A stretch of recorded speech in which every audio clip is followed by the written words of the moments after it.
Thank you, and thank you, Peter Crewe, for attending the Secrets to Success Pearl of the Orient.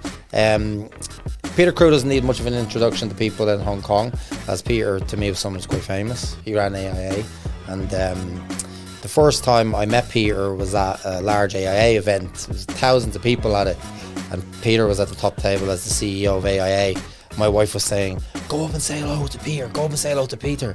And I was going, leave me alone, stop. So she literally pushed me all the way up to Peter's table. And I was so embarrassed, you know. I was like, oh, hey, Peter, I'm Derek. And Peter was so gracious. He stood up, and I'll never forget it. He shook my hand and he was like, is that an Irish accent I hear?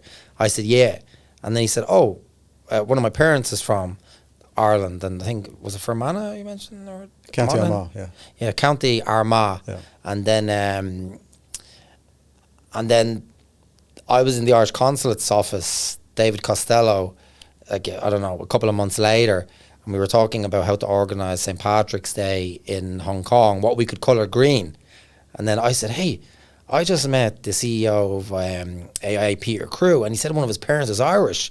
So I found Peter on LinkedIn, and I messaged Peter. I was like, hey, Peter, can we talk? You know, we want to talk about colouring things green for St. Patrick's Day. And immediately, like within, I think, 10 minutes, Peter had messaged me back, here's my mobile number, call me. And we tried to convince AIA to colour the wheel green for St. Patrick's Day. And Peter did his very best. So it's quite amazing how we met. And then through that, we've kind of kept in touch, and we've had coffee every now and again. But Peter is somebody I would aspire to be like in life. And I think that his experience and building his career is something that people can gain a lot of knowledge from, you know.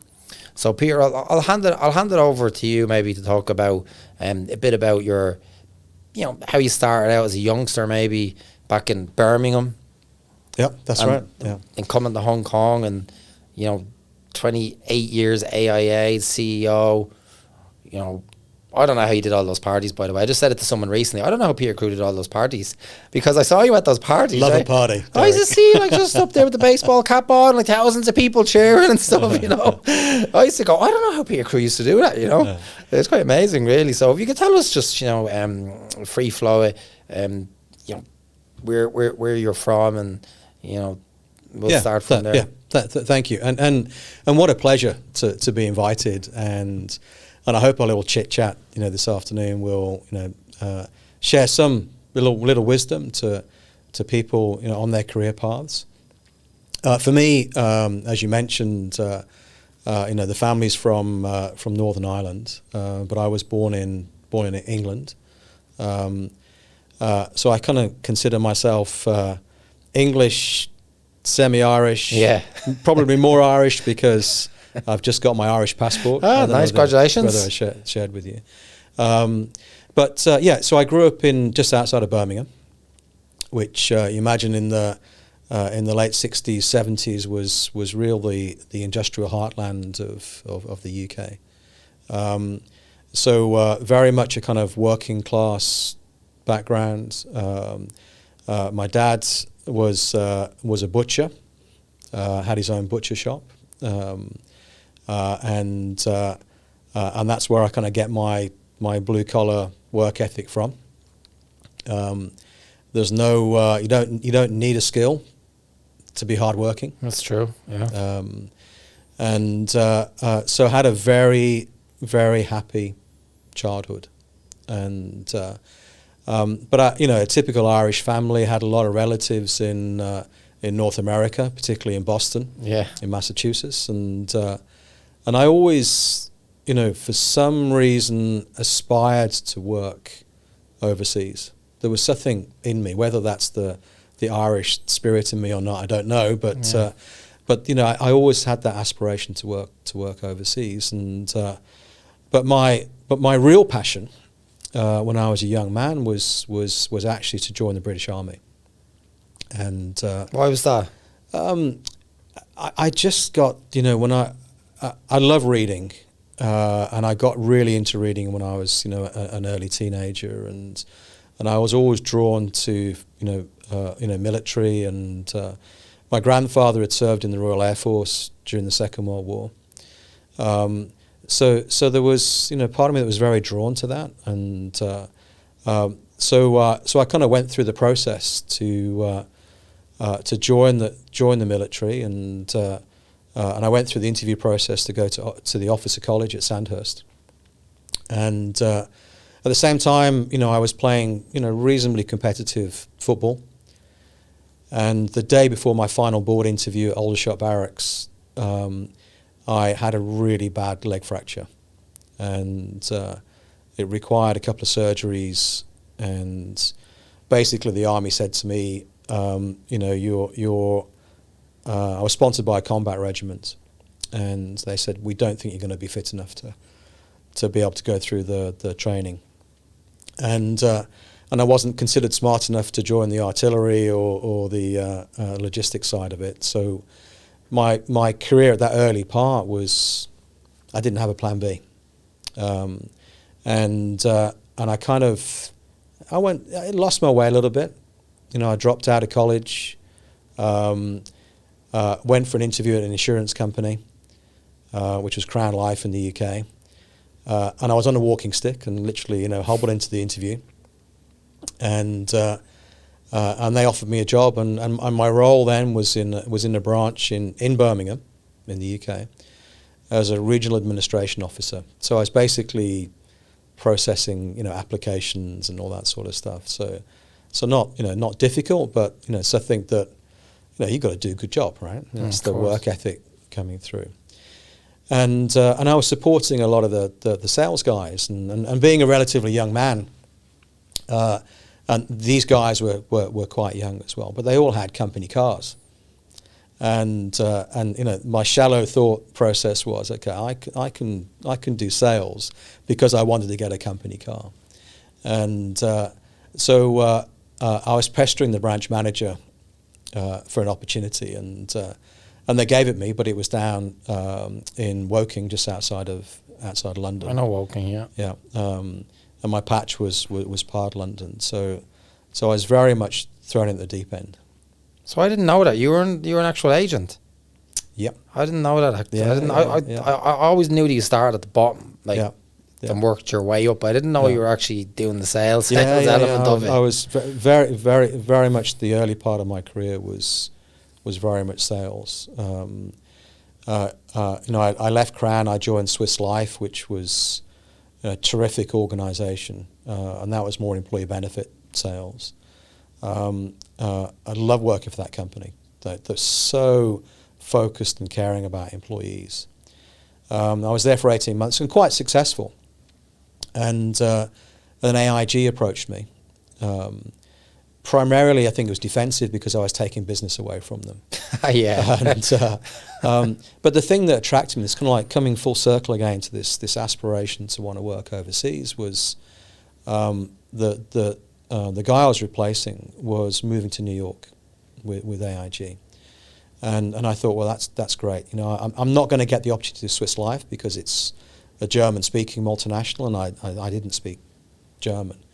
But to work for a US multinational, particularly AIG at that time, was one of the biggest financial institutions in the world. And I couldn't say no to it. And so I was running a branch, and I had a personal sales target as well. And 3 out of the 4 years I was with AIG in the UK, I was worldwide top salesperson for employee benefits. And that gave me a platform for opportunities overseas. And as it transpired, I was back end of 1997, I was offered the opportunity to go to Russia, where AIG had just got their license, or to come to Hong Kong and join the team that was getting ready for the introduction of the mandatory provident fund. I really didn't fancy Russia. It felt like the Wild West in the late 90s. And I don't think much has changed, really, right? And I knew one person in Hong Kong. But they gave me the opportunity to do a look-and-see trip. And within 3 days, I'd signed my contract, because arriving in Hong Kong, you just felt this place was special. It had a buzz. It felt electric. And then seeing, AIG's brand, as you know, in Hong Kong and Asia was AIA. and seeing the brand equity that they had here, I just thought, I've got to grab this opportunity. So I moved here at the beginning of 1998, and I was the sales and marketing director for the pensions company, and it was just a great experience, and I have a very strong work ethic. So I think, like you, I'm an early bird. So I'd be in the office at 7:30 in the morning. Of course, it's Hong Kong, right? Nobody's in the office at 7:30. Yeah. People normally kind of come in 9ish, but that doesn't mean they don't have a strong work ethic because they work late. Just different types, it's different, right? Different circadian clock. Yeah, but I was here. I was a single guy, and I just threw myself into the job. So even starting at 7:30, I'd still be in the office, in the evening. I was focused on learning how to do business overseas, learning about different culture, and wanting to be successful. And I saw this as an opportunity. So I was in that role for 4 years and did a little bit of overseas assignments as we set up some pensions operations in some other countries. And then I received a phone call from the president of AIA at the time, and he said to me, Peter, do you know where Brunei is? Unfortunately, I'm quite good with geography, and I knew where it was, and he said, good. I wanted to get on a flight and go and see the business. And in those days in the organisation, it was very much kind of, that's it, you're going. And it was kind of slightly frowned upon to say no to an assignment. It would kind of knock you down the ladder a little bit. So I went for it. And I was in Brunei, were you? Yeah, I was in Brunei for 18 months. I know that. I've read about the Sultan of Brunei. Yes, yeah. Well, interestingly, the house I rented was off the head of the household, which is basically the equivalent of the butler to the Sultan. And really, really nice guy. I made a lot of friends there, particularly in the Chinese ethnic community, which takes up about a quarter of the population. And learnt a lot. There was no insurance regulations in Brunei at the time. Perfect. So well, you think that, but everything was a negotiation with the Ministry of Finance, right? Yeah. But I contributed, I think, to some of the regulations that are in place now. And then I was asked to come back to Hong Kong to do a regional role. I then was the CEO of the pensions company for 6 years. I was also COO of the employee benefits regional operations as well, doing some other things. And I was basically doing 3 jobs for one salary at one stage. And I sat down with the president at the time and said, hey, you're very smart. You've got me doing all this work. And, what I'd really want to do is go back to having a country role somewhere. And I was very fortunate that, I was then given the chance to move to Indonesia as the country CEO. How long were you there for? I was there for 2 years. I didn't know that either. Yeah. What was that like? What a great experience. Yeah. I love Indonesia. It's such a rich mix of cultures. The geography is very diverse. It's kind of 18,000 islands, right? So I travelled all around the country, and it was such a terrific experience. We'd really kind of got the business moving as well in the right direction. But then I kind of received one of those phone calls again, and it was basically we'd like to go to Australia, and this time I actually said no because I was kind of felt I was only really halfway through my projects, but they were pretty insistent that they wanted me there, and I know for all the right reasons, because it was an unusual operation because it had an independent board. There were some real issues in the market around underwriting of big risks, and so I took the opportunity slightly reluctantly, thinking that Australia as a developed market would not present many growth opportunities. And having some preconceptions, around Australia and work ethics and etc. Which, What were your preconceptions, well, Peter? Any Australians in the room? well, it's interesting, right? Because I think Australians have a very strong about their balance in life, right? And so you come from having been in Hong Kong and Asia, and people are really driven, and I was worried that would I be the right fit in terms of really driving, but how wrong was I? Because yes, they do strike the balance, but if you have the right culture in an organisation, I think this is a real life lesson, right? That people will work really hard, right? If they have the right sense of purpose, they feel that they're attached to the right values. You can make a difference, and we had some real challenges with the business that we had to overcome and get the board on line with that as well. What kind of challenges were they, would you say? It was really, a lot of it was underwriting of long-term disability products, and they weren't priced correctly, and it wasn't simply an AIA issue, it was a market issue, and as a consequence, insurers were hemorrhaging cash on long-term claims. That was knocking on to the reinsurance market as well, so that was impacting pricing. So having to navigate that, and also, really, thinking through the whole chain of how managing claims as well. So really kind of getting on the front foot with claims and engaging with customers at the early part of when they were making a claim to make sure that they were receiving the right treatment, right? The medically necessary treatment. And that required, changing the whole claims team and making us, better expertise, more efficient around that. So that was a bit of a journey, but we got it right. We grew the business. We got momentum. Most importantly, I was there for 3 years, so I was able to, get the right team together, groom a successor, who is still the CEO in Australia. Nearly, he's been there 8 years now, and doing a terrific job. So the one thing you always want as a leader is that the person that replaces you is better than you were. That's part of a legacy, isn't it? Yeah, it doesn't happen too often, though, unfortunately. Well, I think people should pay attention to it, right? Yeah.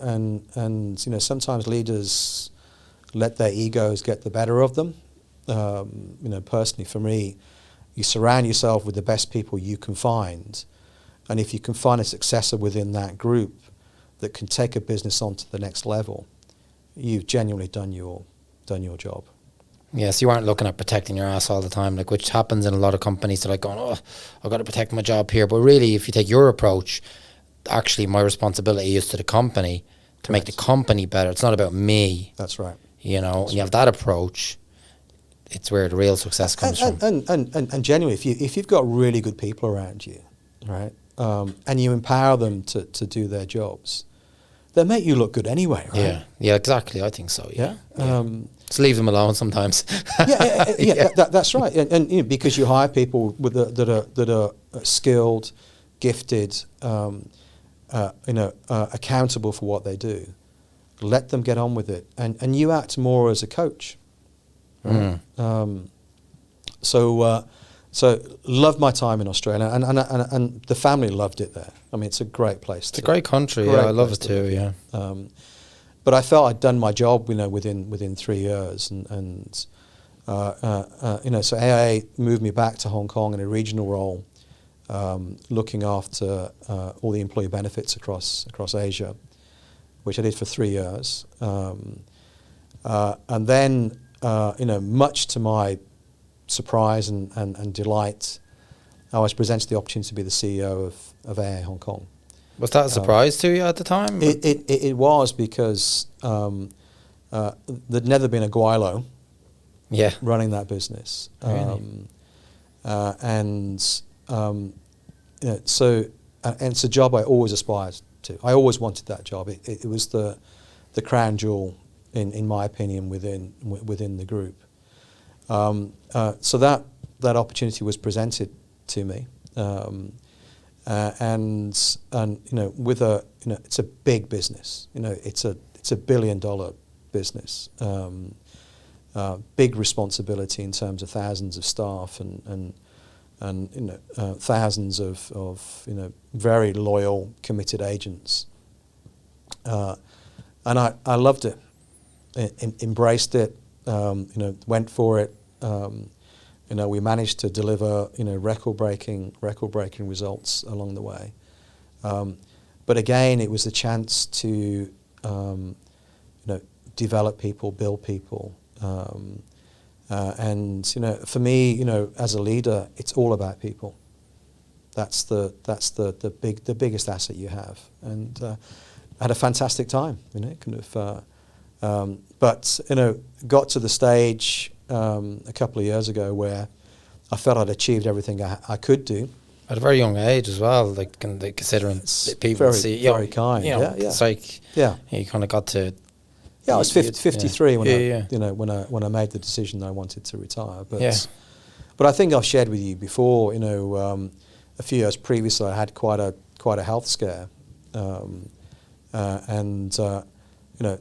that at that point in time, it managed you to put the hierarchy of what's most important in life in the right order. What's the order for you then now after experiencing the health scare that you had and so on? And well, I mean, obviously, your health is number one, right? So whether that's your physical health or your mental well-being, these things you have to pay attention to, but also as well family, right? And when you have a very high pressure job, and even though you're accountable, you're results driven, etc. You put a lot of effort into that, a lot of hard work, a lot of long hours. So sometimes, these paramount things in your life get pushed to one side a little bit. So you lose a little bit of sight of what's most important. So I think that was a big checkpoint for me in my life, and I kind of felt, the longer I was with AIA Hong Kong, although I was enjoying the job, I was working longer and longer hours, so I made the decision that like a good sportsman, right? Retire at the top. That's good. And right. I always say to people, at eulogies at funerals, no one ever says it was a great CEO. It's usually this person was a loving father or family man. Exactly. That's right. That's what you got to think of at the end of the day. But unfortunately, so many people get it wrong, and there's a lot of rich people out there. One of my friends is chief investments officer of one of the biggest banks in the world, and he said he's like a counsellor to all these billionaires. Their kids all bickering with each other, and they hate the father, and and the father's made billions, and the family is extremely unhappy, and the father it's just like going, how the hell did I let this happen, So Peter, you went all the way to CEO of AIA from the bottom up. Considering our audience here for the pearls to success is that we're looking for these pearls of wisdom, right? Yeah. So if we go back in time to when you were a salesperson and you started at the bottom in AIA, because we have many young people in our company, and as AIA would have with you too, right? And they would just see the CEO, expect you came from maybe a rich family. In Asia, everyone expects you come from a rich family if you're the CEO of a company, like a CEO of an AIA, which is like I think it's... At one stage, it was Hong Kong's most valuable company. I don't know if it's still the case, but I remember a few years ago, it was bigger than HSBC, So going from, in that time when you were a salesperson back in Birmingham, right, what are the qualities do you feel that are needed by somebody in that role? Like, it mustn't have been easy, man. It's Birmingham. I know, like, the economy must have been good and so on, but it's a tough job, and I know it's a very hard job because my wife works in the industry. So for anyone watching this podcast and they're starting off in life, and you hurt your leg, your dream was to be in the military, and then you have to start from scratch at the bottom, and then you went into sales. There's an illusion that you as the CEO of AIA were probably always like, in grandeur of CEO, but that wasn't the case. You were in the trenches at one stage. So what advice would you have for the viewers who are starting in new companies, and maybe they're young, and you know, they don't come from a great background or working class background, and you know, blue collar we call it. What separated you, and what do you think makes someone successful in that kind of role? Like, what are the qualities someone needs?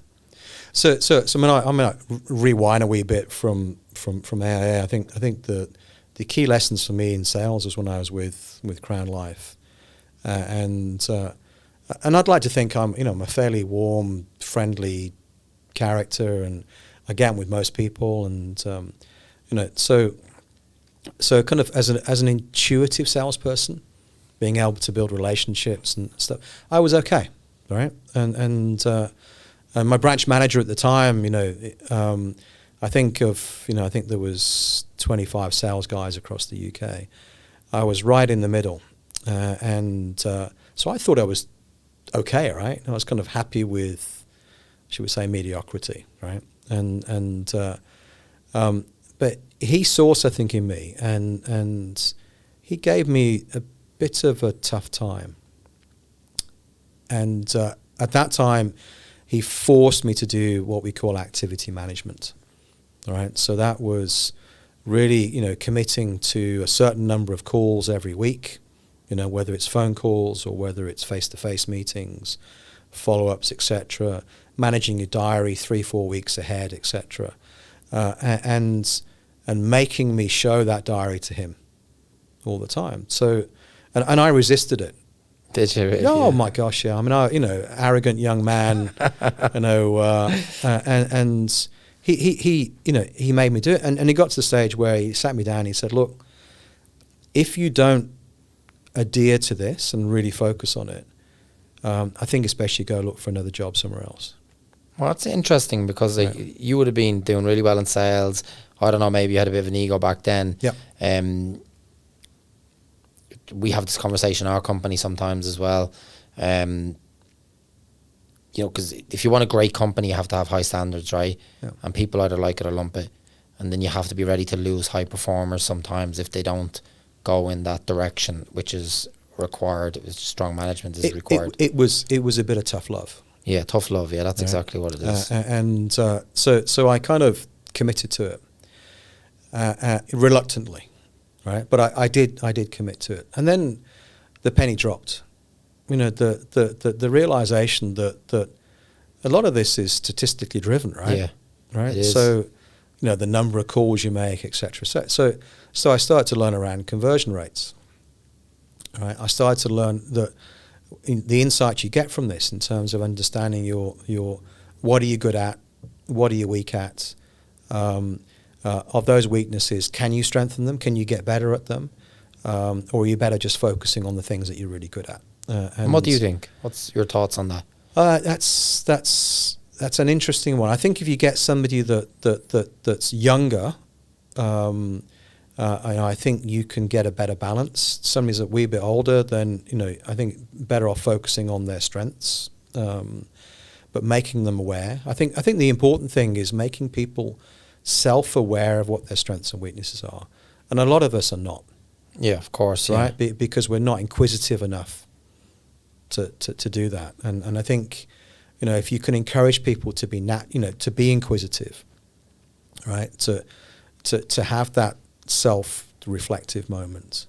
I'll give you a slight anecdote that I was talking to my son. I've got 15-year-old twins, right? So they're getting ready for their GCSEs, and my son had a bit of a wobble earlier in the year, and I sat down with him and I said, look, I'm not going to give you a tough time, right? But if you look yourself in the mirror, right, and ask yourself one question, and that question is, have you made best endeavor, right, around your academics? If the answer is yes, then you're okay, right? But if the answer is no, then what are you going to do about it, right? I said, you've got to be honest with yourself. And I think he had that moment where, for once he listened to Dad, and it's been quite a turnaround. That's amazing, right? Yeah. But it's little things like that we can all do it, right? doesn't matter at what point you are in your career and in your life, if there's something you're going after, look yourself in the mirror and say, have I made best effort? Right, and I think that's a very simple exercise for all of us. So really, I think I mean that's a pathway into I think successful sales, but you also have to be quite thick-skinned. You have to be quite resilient, and that resilience will lead through into management. Later in your career path, you have to accept that things will go wrong. Right, you will have bad days. Yeah. Or right? Years, maybe. Sometimes. Yeah, exactly. Right, and life's a roller coaster. Right? It is, that's for sure. Right, but you got to think. You have ups and downs, but you got to think at the end of the journey, you go, "Wow, I had a really good time." Right? Yeah, that's it. And so accepting that you're going to have bad days or bad months or whatever period, it is what it is. Right, but if you're making best efforts or if you're adopting the right disciplines, you know what? You'll have more better days than you will bad days. Yeah, and I think everyone goes off path. It's never a straight line up, and this is what I try to explain to our people. Actually today we just had the conversation. I was like, how I judge the character of people is how they bounce back from adversity. Yeah. And we spoke to people about looking at themselves in the mirror, like you had mentioned, and if you're doing the right job. But it's interesting that you talk about the analytics side of things and the conversion side of things. So it goes way back to that. Oh yeah, it goes way back to that. And but again, most people don't want to listen. But that is the truth, and it's still the same today. It doesn't change. You know what I mean? So some of those old skills they don't change, right? I think the difference now with data analytics is that the ability to capture information, right? The source information, the volume of information. The ability to use artificial intelligence right? I mean that's the key difference, and when I look at I call it my old industry now because I've moved on to different things, but the ability to capture that information and use it in such a way where you can engage more constructively with the customer, it's fantastic. It's game changing. It's game changing for the customer's experience, but it's also game changing for the way that an organization can control themselves, manage expectations, manage costs, manage efficiency, manage that whole kind of customer chain. It's mutually beneficial for all parties. So I think, seeing if companies are not jumping onto this now, they're going to get left way behind. So it's very interesting you talk about this today, because actually I literally just had this conversation with Stanley from my office this morning about our company, and it goes back to the story of the fridge making company in America. I think they're called, in China called Haier. They bought GE in the end, their fridge making part. And this is back in the day when China was making low quality products, right? So the owner of the Haier, I think it's called, he went around and inspected every fridge that was made, and he got sick of telling everyone, I don't want to see any fridge with a fault in it going out. So he found one fridge out of, say, 250, and he went and got a lump hammer and he smashed up every fridge.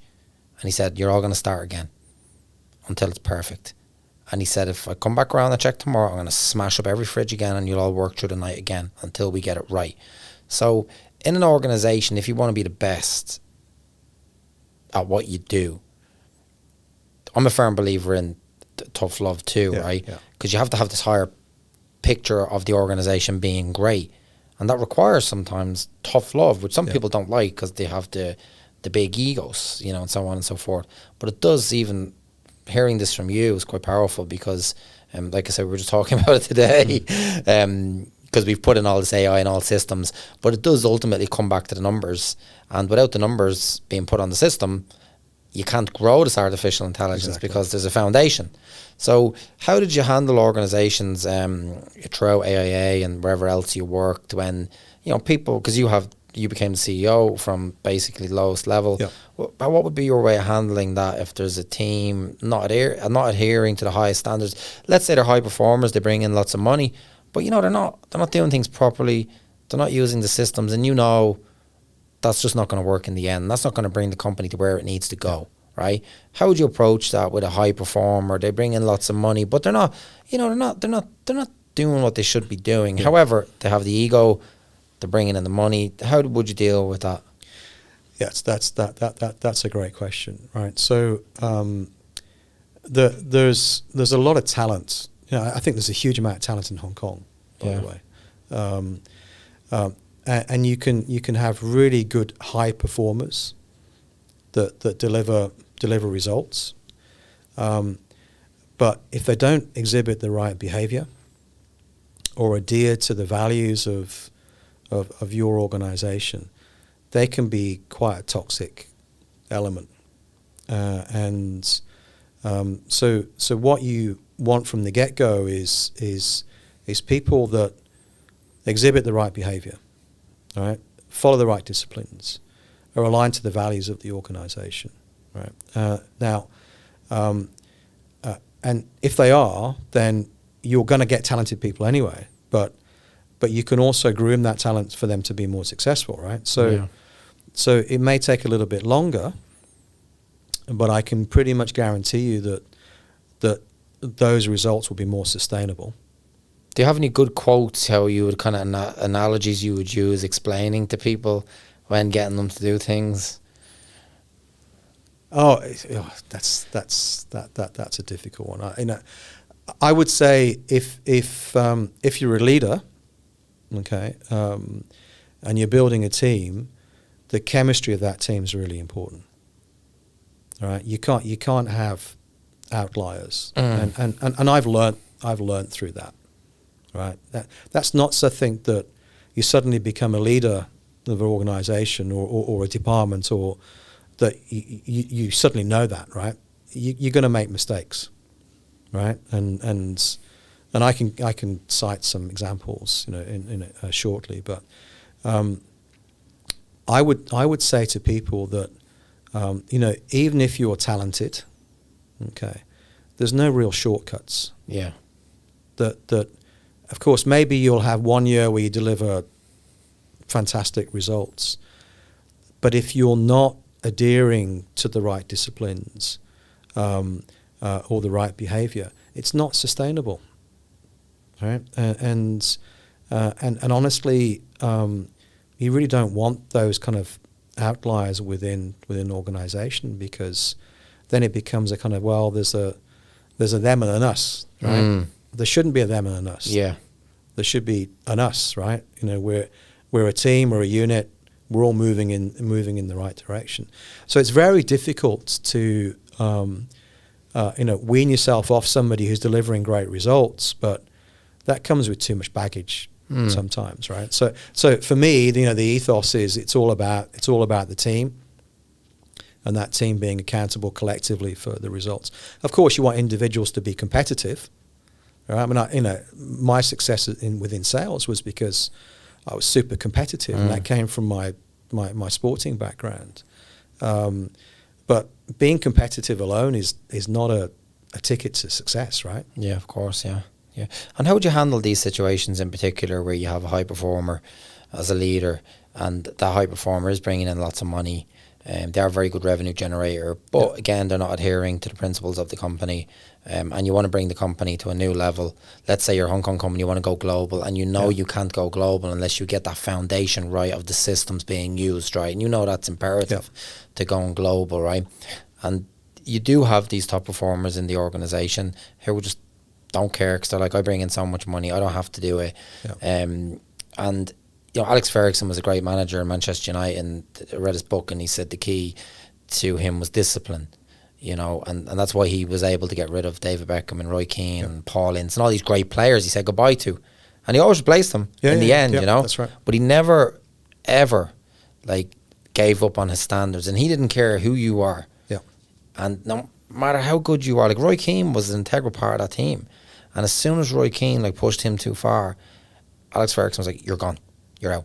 Yeah, because fundamentally we're setting the wrong example to the other team members, right? Yeah. And you can't have that, right? Because if you set a precedent to letting somebody get away with stuff, then everybody else kind of goes, well, what about me, right? So then you see standards slip.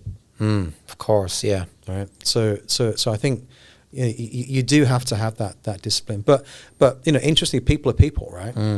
So and the way that you manage and motivate people is very different, right? So some person may require a bit of tough love. All right. Somebody may require the arm around the shoulder. Right. Some people may require a bit more public recognition. Right. So you have to, I think that's a case of knowing your people, right? And knowing which buttons to press to enable them to be the better version of what they currently are. Yeah, and I spoke a number of years ago to a gentleman who had ran large transformation projects in some of the biggest banks in the world, right? Highly successful man who contracted himself out to banks around the world because he was the best transformation guy. And they got in and he gave me some good advice. I said, how did you make these transformations happen, go in and like change an organisation? He said, Derek, look, I've never been able to do it without an iron fist in the end. Yeah. He said, eventually you have to say enough is enough. And he said, you give people a lot of time, you tell them it's coming, so you have a new standard, and you give them enough time prepared, and you give 1, 2, 3 talks about it. But he said, then that's bang. The people are not adhering to it. It takes an iron fist, and that changes the company then. And you will lose some people. Yeah. Some people are not going to like you, you will lose them, but eventually the company gets bigger and it gets better, and the standards are higher, and everyone around them goes, this company's not messing about. They want to be the best at what they do. And of course they treat people well and they're doing everything right. And they're looking after employees, right? Yeah. They're treating everyone well. The boss is not bad, but they simply just want people to do a certain thing to make the company great. Yeah, and it's about how you communicate that, right? You don't have to be a dictator to manage that. If you communicate very clearly and get people on board in terms of this is the destination that we're going after, the people that don't want to go on that journey, they'll drift off anyway. Yeah. Right. So the one example I wanted to, and for me, leadership it's all about people. Right. But the lessons you learn, as a leader are many and varied. But the one thing, and we're all human, right? We all kind of, get drawn to certain talents because, we like that individual or they've had a previously good track record or whatever. And I've made mistakes in the past, losing a little bit of attention because I like somebody, right? And sometimes it doesn't matter how much coaching or encouragement you give to an individual, if they're failing and they're not changing, don't procrastinate on making a decision about that person. And I learned that through experience, right? That in one of my operations, I had a very senior person who I kind of gave more authority to, who wasn't capable, right? But I really liked that person, and I really wanted them to succeed, and I gave them the platform to do it, the encouragement to do it, and I probably left the decision too late, and I could see that, I was losing my executive team because they were kind of going, well, this guy's failing and he's been given opportunities and fortunately I kind of realized at the right time, because if I left it longer and longer, it would have been very disruptive for the mechanics, the chemistry of that team. So I think the key lesson there is that if you can visibly see somebody failing, and you've given them support and you've given them encouragement, you've given them guidance, that continues to go, don't procrastinate, make the decision, and to a certain extent relieve them as well, right? Because, I think, in that situation, that person was toughing it out because they also liked me as well, like me as a leader, right? And didn't want to disappoint me. Yeah, right? I get that too. Right? So I think, it's a key lesson there is don't procrastinate on making right decisions. Okay, so Peter, we've spoken about what requires to be, great salesperson, running an organisation. handling the leaders. You became the CEO of AIA during a time where I saw AIA become the number one insurance company in Hong Kong, kind of I would say by far. Yeah. You know, because I know AIA very well. In a nutshell, what advice would you give to generation, the up and comers now in this world, about how to make it with all the new advances in technology and so on and so forth? Because you've seen it all. Like, in your own words, like, just kind of what would be the general advice, like, to your son, someone like that? You know, how to make it in this world right now. That's a great question, and I could probably deliver a very, very long answer to this. I'll try not to. There are a couple of attributes that I think are really important there, and that is, you know, I think I would encourage people to be inquisitive, right? You know, we all have when we're in an early part of a career, we kind of look at, you know, one channel, and we kind of think, well, you know, that's my pathway, right? But I think to be inquisitive about other things that influence their career is really important. To be open-minded, and the one thing I would often say, but particularly to you know, my younger Hong Kong colleagues, is that, you know, with your career, you know, whether it's with, you know, I'm quite unusual, having spent 28 years with, you know, nearly 28 years with one company, right? And risen all the way up. But again, you know, I was presented many different opportunities within that time period. And I often said to my younger colleagues was that take some risk, right? Because what I found is that people tend to be pretty conservative in their thinking in terms of jobs or roles that they think they can do, because there's sometimes a strong essence of a fear of failure, and that kind of drives people not making brave decisions around their career or around their decisions around businesses, etc. And I get it. Nobody wants to fail. Yeah. Right. Especially in Hong Kong, where it's so expensive. Yeah. You know. Yeah. Exactly. You know, if you've got a mortgage or you got a young family or whatever, you know, you don't want to fail, right? But you're not that. You've got to kind of get rid of that fear of failure. And back yourself. Right. And I think if you back yourself and you drive yourself, then that often can present, you know, some really interesting opportunities. Because, you know, often, you know, when I was, and we were very good at AIA in terms of the way that we looked at the whole workforce, and, you know, we did a people review annually that went pretty deep within the organisation. So we kind of, you know, got to know strengths and weaknesses of people and ideas. How would you do that? Would you use certain technology, or was it HR led, or what was it? It's HR led. HR led, yeah. I forget some of the software they were using. Yeah, like some personality assessments and stuff. But we were, by the time I retired, we were a decade into that. Right. So if you're able to map an organisation in Hong Kong in terms of talent, and you're doing it in the other countries as well, that gives you an insight into people that are willing to move countries as well.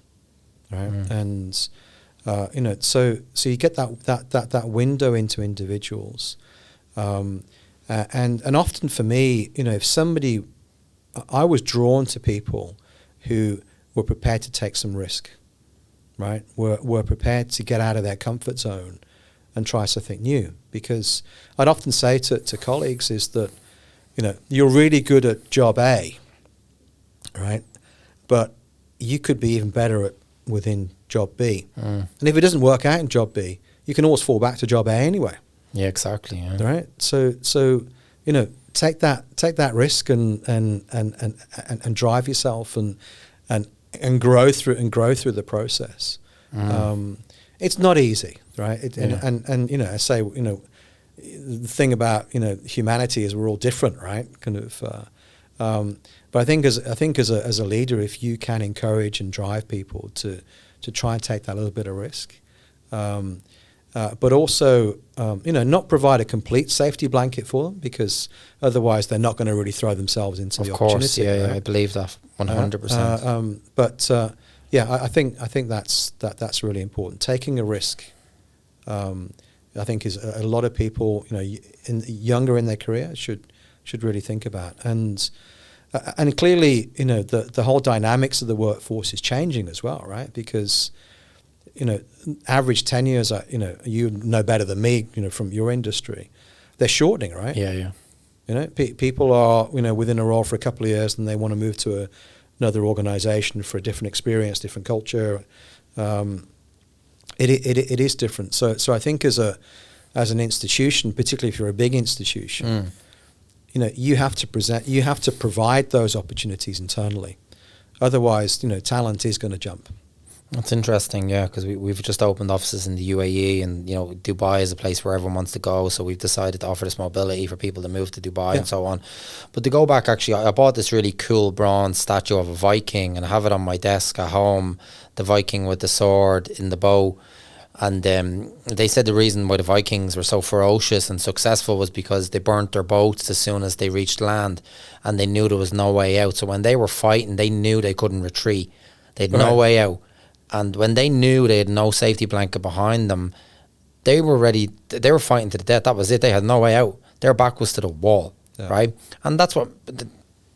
I've ginger hair because some Viking entered my country one day. They reckon that's where it comes from. Excuse me, it comes from Scandinavia, But I do say to the team sometimes, and when Morgan Stanley bought some of our company, and again, like yourself, coming from a blue collar background, first time I had some money, which made me feel comfortable, and I found myself relaxing a bit.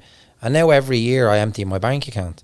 Every year I take the profit share and I empty it into investments, which drives my wife crazy, by the way. But for me, it gives me that fire all the time to know that I don't have that safety blanket. But it's whatever works for people, you see. And they have to find that, you know what I mean? They have to find out to create their own fire.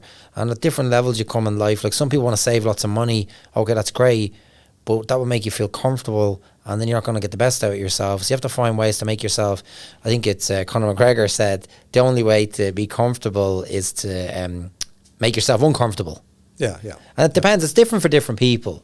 Yeah. You know what I mean? But for me, it's about, I empty my bank account every year, and I could put into good investments most of the time. Most of them done all right, but it keeps me on my toes, Yeah. Because I know I have to keep working really hard all the time, because it's locked up in private investments, private companies. It's not like it's just in the stock market. I can cash out. I can't. Yeah. But that keeps me on my toes, right? And are you kind of talking about people have to find their own way of not having a safety blanket and just take this? Because for me, like, look, I say to my wife sometimes, I go, look, we come from nature, we go back to nature, we're all going to die one day, none of it really matters anyway. I've come from nothing, I can go back to nothing, and I can come back again. That's my outlook on life, really, especially after going through the sickness and stuff like that. There's no such thing. The safety blanket is a bad thing, in my opinion, and having that safety net is bad. I spoke to the CEO of one of the biggest banks in the world. Had breakfast with him 2 years ago, and he had just set up a new business within this bank. And again, it's top 3 bank in the world, and he's the CEO of the whole bank globally. And I said to him, that business won't work out. And he was like, what do you mean, Derek? I go, because the CEO you have running that business has been transferred from your bank into this new business within the bank, and his worst case scenario is he goes back to $1 million a year job, and guess what? That business failed.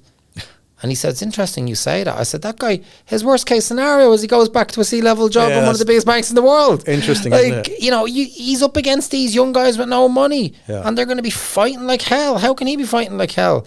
What's the consequence?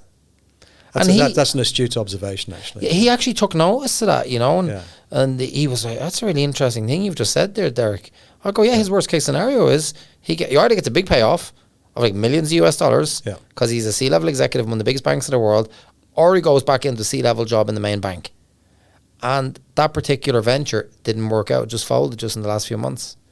It's interesting, isn't it? It could be because, people, for me, that's kind of like a failure of a risk management oversight in terms of that business opportunity, right? Because I think that CEO that you cite, it just saw, one of our guys knows the bank, knows the value, knows how to navigate, can run it, but massive risk. You highlighted it, right? If you're trying to do a new business venture, putting somebody that's used to the old way of doing things, often is not the right way. You know? And also, if it doesn't work out in the back of the head, it subconsciously, whether you like it or not, you know your worst case scenario is you walk back into a cushy number in a big bank, you know, and you get, you know, your worst case scenario is you get paid off. You know what I mean? So the next subject would be, you spent 28 years with AIA from the bottom to the top. You know, I've seen the energy added. To my wife worked in AIA, so I had great insight into AIA. And actually, a lot of the stuff I learned from running my own company was from AIA attending the events and stuff like that, where I saw you. That's great. You know, I did, honestly, like especially the cultural side of things. I really learned a lot from just observing AIA. Sometimes I would sit in the AIA office and I just observe, and I always noticed the culture. Like, they were drinking the Kool-Aid in AIA, man. Yeah. You know, it was like, they were drinking the Kool-Aid there. There's some outstanding entrepreneurs within the agency. Yeah, unbelievable. Unbelievable. And they work extremely hard, morning to night. And I've just learned a lot from it. So you went from there, from the bottom right to the top. Yeah. You're at a young age now. You know, think you're still advisor to the board or something like that, is it? Or what's the... No. I'm independent from AIA. No. Okay. And interestingly, I only really do a few things in life insurance now. So I'm an independent non-executive director for a life insurance company. And I sit on the insurance committee for the insurance authority. I do a little bit of advisory here and there for some other companies, but you know, that I've kind of, to a certain extent, moved on to a different chapter in my life. And I still love the life insurance industry. It gave me so much, and I think it's a terrific industry. People see it as a little bit sleepy, a little bit, you know, boring. It's genuinely not. No, it's not at all. And just if I go off topic a little bit, one thing I've noticed about Peter is, anytime we've had coffee, because you to me was somebody I look, oh my God, it's Peter Crewe, CEO of AIA, you know. And when I met you for the first time, we sat down, we had lunch, I was actually quite nervous, you know, so I was like, it's Peter Crewe, you know. And I'll never forget it, like, you had a message in my WhatsApp within 10 minutes leaving that lunch. You must have just hit your car, it was in 5 minutes, I think, going, Derek, thanks so much for the lunch. And then anytime we met after that, always I had a message immediately afterwards going, great to see you, thanks for coffee. Is that, I just noticed it, you know, and by the way, the CEO of that bank I'm talking about, he's very similar too. Yeah. He's very much a people person, he's just a lovely guy, you know what I mean? It's just good manners, right? Yeah. But do you think that's kind of got you where you are, like those little things, like I think little things like that help because it shows the human side of you, right? You know, I mean, and you get influenced by people that you come across within your career, right? And I've been quite fortunate in that respect that I've worked with some really first class individuals, and if you can take little positive parts from them and adopt them within the way that you carry yourself, the way that you behave, it makes you a better person, right? But the important thing is it has to be authentic. Yeah. So that's kind of one pearl of wisdom there, right? That's I do it as well. And Oliver Hassler, who was on the podcast last week, when I had lunch with him a couple of years ago, he said, Derek, if you want to be treated like a king in the building where you live, just make sure you give everyone more money at Chinese New Year than anyone else. So I did it, and my wife says to me, you walk around like you own this building. When I said, well, they certainly make me feel like I do. You know? But again, like, that was a pearl of wisdom. You know, he was like, just have you got any other, maybe one or two kind of little nuggets, little things you do, like little micro habits maybe you have around treating people on an ongoing basis? Or, you know, I always think you should treat everyone as Oliver said last week. I always say treat others as you'd like to be treated, and he said treat others as they'd like to be treated, which I thought was another pearl of wisdom there from him. Is there any other little things you think are useful little things to be doing on an ongoing basis? There are there's a myriad of things, right? No, but a lot of them, I think we mentioned earlier, right, are not skills, right? So being punctual for a meeting, right, I think is absolute, right? Because I think it shows respect. right? I think being pleasant, right, is important. I also think that listening is a thing that's so important to, often, particularly if you have a sense of importance or you're in a high profile role, you want to get your point of view over, right? But the important thing is actually just to sit back and listen to what other people are saying, because you can be economic in what you say, but if you're kind of being routed in terms of the input that you're getting, you're actually being very pertinent in what you're trying to get across to individuals. Yeah, James, our mutual friend from HSBC, and he was the CEO of HSBC in Iraq and other countries and stuff. And we met up recently, and then I always try and gain wisdom from people whenever I meet them. And I kept asking him, what made you so successful, where you are? Because again, he rose through HSBC all the way through ranks. And one thing he said to me was, he said, never say in private what you're not willing to say in public. Yeah. And the next day that really made me think, now I wouldn't be a person for saying stuff in private I won't say in public anyway, because I don't really care what people think, I'm kind of outspoken anyway. Yeah.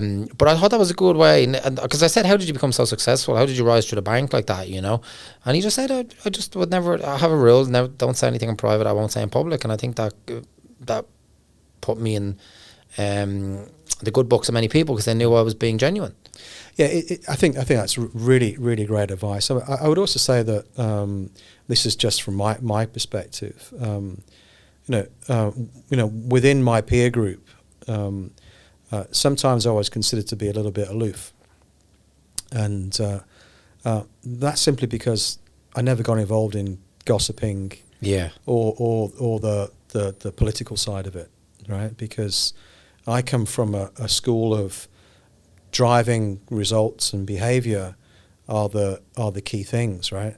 I don't have time for gossiping, don't need all right? Kind of crap. Yeah, there's no need for it. Right? Yeah, I know. Yeah, I've exited many groups, boards, leadership, executive groups. I've just exited them. Yeah, I've just said I don't have anything to do with this, because it's just these gossipy.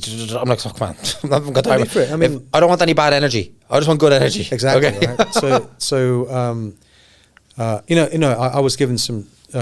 A little bit of advice from Mark Tucker, who's now the chairman of HSBC. Yeah, he used to be the CEO of AIA, and he said to me, "You've got two types of agenda, right? You've got the business agenda, and you've got the personal agenda. Well, in this environment, there's only room for the business agenda." Yeah, that's interesting. That's a good one. I like that. Isn't that great advice, right? I like that. Yeah. Right. Because that's very clear in terms of when you walk through that door, focus on the business. Cast the other stuff to one side. That's interesting, because he's someone, again, I would really look up to, right?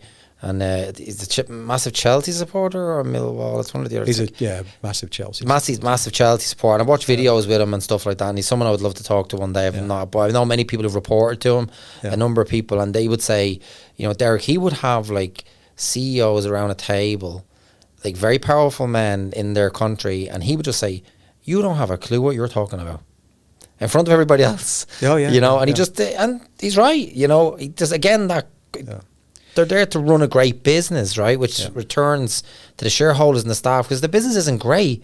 People lose their jobs. Yeah, he's a terrific individual and one of the best business leaders I've ever come across. Yeah, I'd love to meet him one day. Hopefully, one day I'll get to. Yeah. But he's the one thing I think that sets him apart is he's very humble. Yeah, is he really? Yeah. And he really has a great underlying humanity.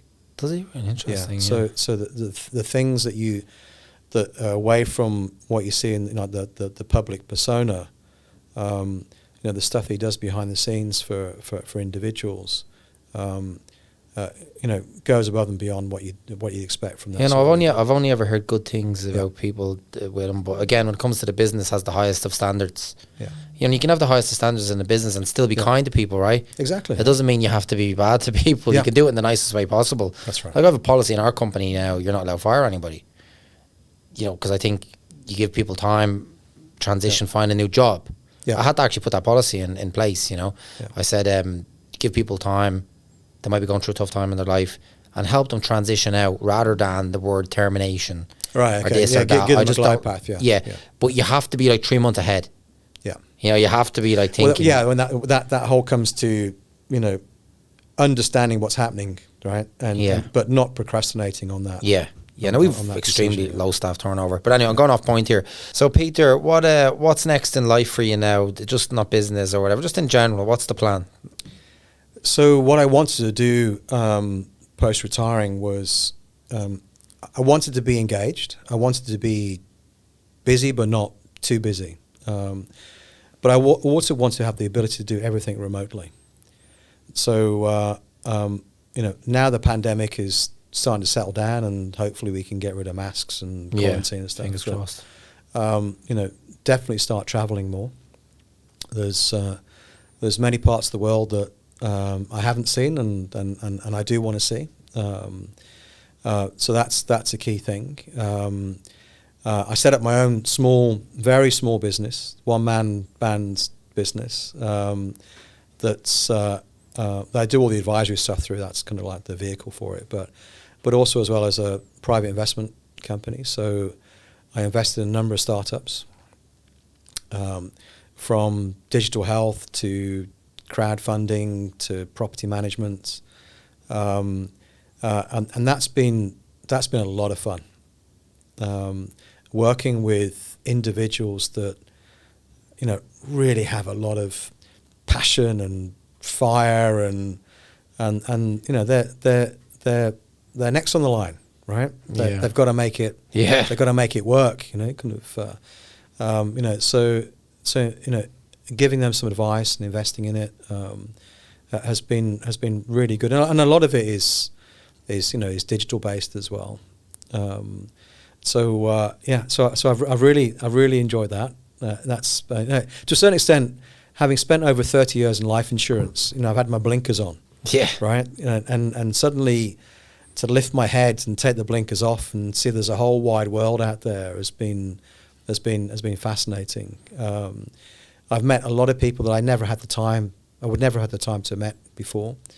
So it's kind of expanded my network into, you know, different industries, and so that's been, you know, a lot of fun. I've turned down a lot of opportunities as well. I bet, yeah. Because I want to make sure I get the right balance as well. So I have to say, super happy. That's great. Probably the happiest I've been in my life for a long time. I've got a great wife. Kids are happy and healthy. So it's great.